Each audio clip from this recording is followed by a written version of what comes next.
Water in nature is in constant transformation.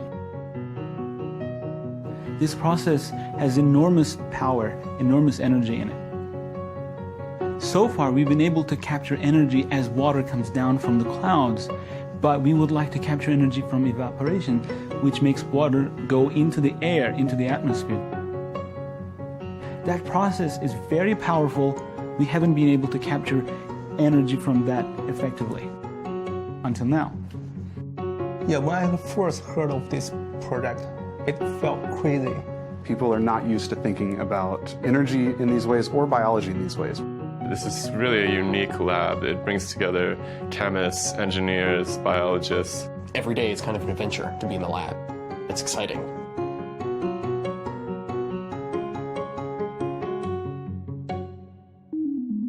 When I met Oscar, he told me about this property he discovered in spores, even though they're known for being just dormant, staying-put biological species. Bacterial spores typically exist in dry places. When spores see moisture around itself, it absorbs some of that moisture, it gets bigger.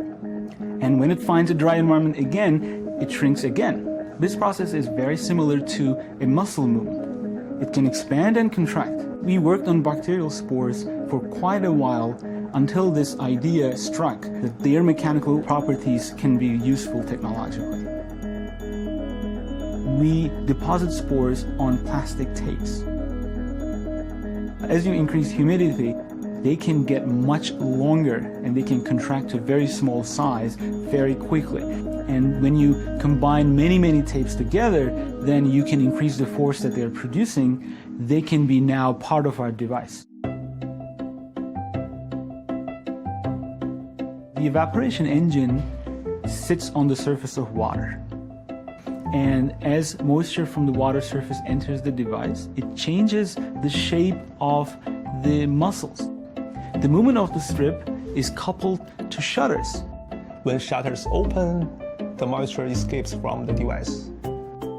When shutters close, evaporation fills the device with moisture. And in doing that, you can store up the evaporation potential and release it over time in a controlled fashion, so you have a continuous power output. We call this second device moisture mill. We have a wheel with a bunch of our spore samples around it. And half of our wheel is placed into a humid environment and half of it into a dry environment. Because our spores are expanding when humidity is high and contracting when humidity is low, that means you have a very tiny mass imbalance on the wheel, which causes it to push forward for as long as the humidity is high in one half and low in the other half. Once you have a rotating device, you can use it for many interesting applications. You can maybe create a car. We connected the rotating circle to wheels, and the device started to move just like a toy car. I was so excited. Wow. You have the device here, it's not moving, it's not animated, it's dead. And then you feed it some water, and within seconds it comes to life. It starts to animate. You can do your physics calculations, but when you actually see it turning, it's a completely different thing. There's an invisible power that is going through it. It's magical. For me, what this project has done is opened up a whole new way of thinking about biology. You can take this in so many different directions and you can come up with so many different ideas.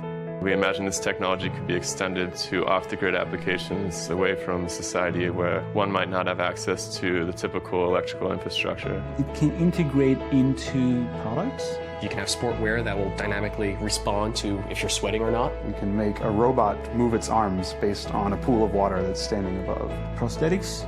Batteries. You can connect it to a generator. Evaporation is so special because it is everywhere. We have 70% of the Earth's surface covered in water, and every single surface is evaporating away into the air. Our technology can also save lots of water because when we put device on the top of water, it will slow down the evaporation rate.